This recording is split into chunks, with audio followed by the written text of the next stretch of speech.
보통 종교개혁하면 마틴 루터만 떠올리시죠? 하지만 그에 맞선 카톨릭 교회의 반격, 이 이야기도 정말 드라마틱합니다. 그리고 그 중심에는 모든 것을 바꾼 한 군인이 있었어요. 자, 그 이야기 속으로 한번 들어가 보시죠. 1521년, 참 기묘한 해입니다. 역사의 두 거대한 흐름이 전혀 다른 장소에서 시작되고 있었거든요. 한쪽에선 마틴 루터라는 수도사가 신성 로마 황제 앞에서 나는 여기에 서 있습니다 라고 외치며 교례의 권유에 맞서고 있었죠.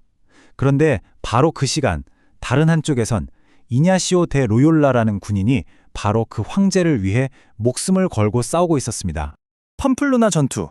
바로 이 전투에서 로욜라의 인생이 송두리째 바뀝니다. 프랑스군이 쏜 포탄 한 발이 그의 다리를 박살내버린 거예요. 군인으로서의 화려한 경력은 그걸로 끝이었습니다. 남은 건 길고 아주 고통스러운 회복 기간뿐이었죠. 사실 모든 건 지루함에서 시작됐어요. 침대에 누워 할 수 있는 게 아무것도 없었거든요.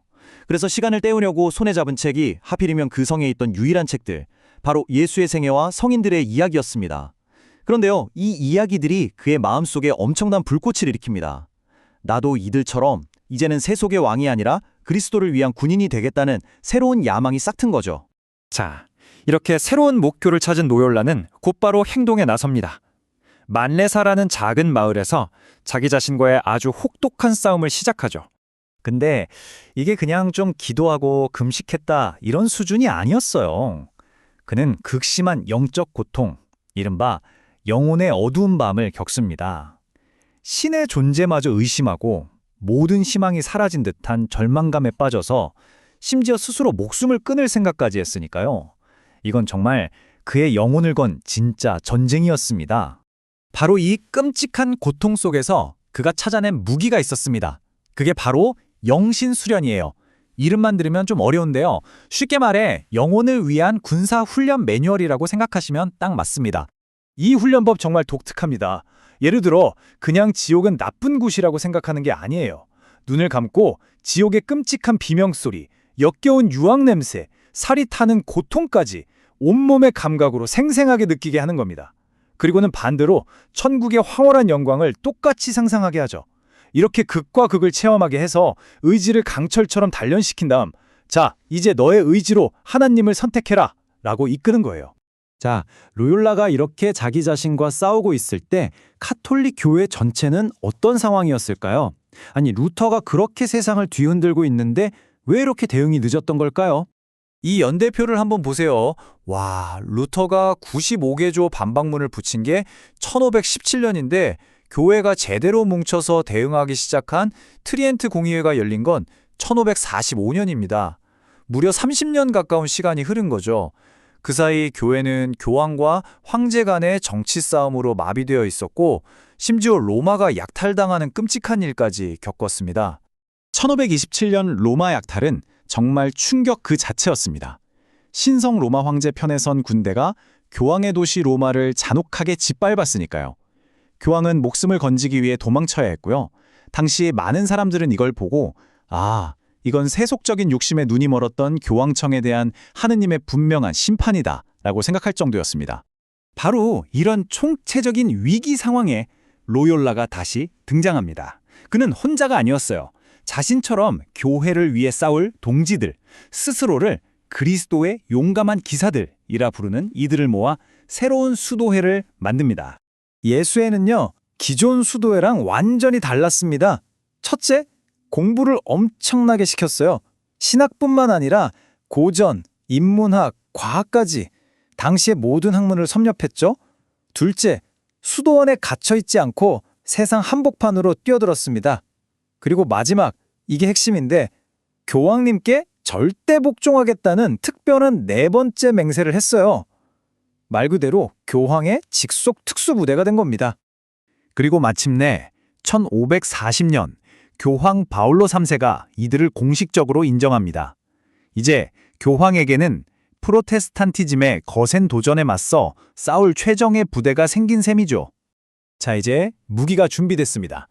예수회라는 강력한 지적 군대를 등에 업고 카톨릭 교회는 드디어 본격적인 반격에 나섭니다. 그 결전의 장이 바로 트리엔트 공의회였습니다.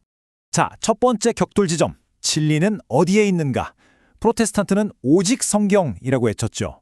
여기에 카톨릭은 이렇게 받아칩니다. 성경, 물론 진리다. 하지만 그 성경을 해석해온 2000년 교회의 전통, 그리고 그 전통의 수호자인 교황과 주교들의 권위 또한 진리의 원천이다.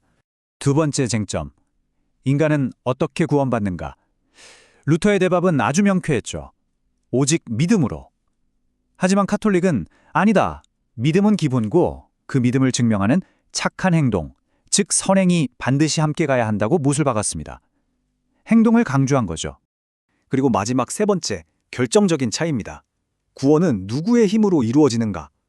프로테스탄트는 인간의 의지를 무력하게 보고 오직 하나님의 은총뿐이라고 했어요.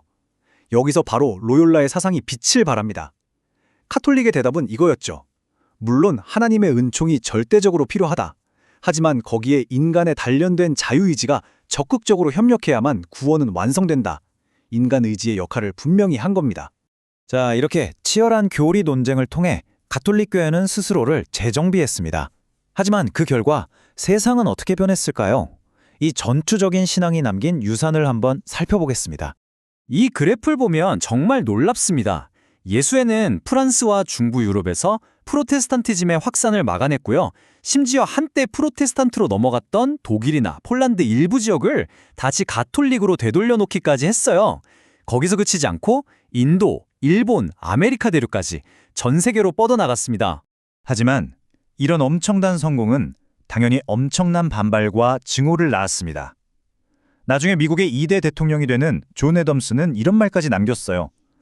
지옥에서 영원한 저주를 받아 마땅한 자들이 있다면 그건 바로 로욜라의 무리다. 정말 어마어마한 적대감이죠. 그런데 이런 비난에도 불구하고 그들의 성장은 멈추지 않았습니다. 한번 보세요. 창립한 지 고작 16년 만에 회원수가 거의 1000명에 육박했고 이미 4개 대륙에서 활동하고 있었습니다. 그들을 싫어하는 사람은 많았지만 그들의 능력을 무시할 수는 없었던 거죠. 결국 이렇게 됐습니다. 1000년 넘게 하나의 기독교라는 이름 아래 묶여있던 서유럽의 종교적 통일성은 이제 영원히 사라졌습니다. 그 자리에는 서로를 향해 날을 세운 두 개의 강력한 신앙이 팽팽하게 맞서는 우리가 아는 근대의 모습이 시작된 거죠. 여러분은 어떻게 생각하시나요? 이들은 무너져가던 교회를 구한 영웅이었을까요? 아니면 돌이킬 수 없는 분열을 만든 장본인이었을까요? 한 군인의 전투적인 신앙이 남긴 이 거대한 유산은 오늘날 우리에게도 여전히 많은 질문을 던지고 있습니다.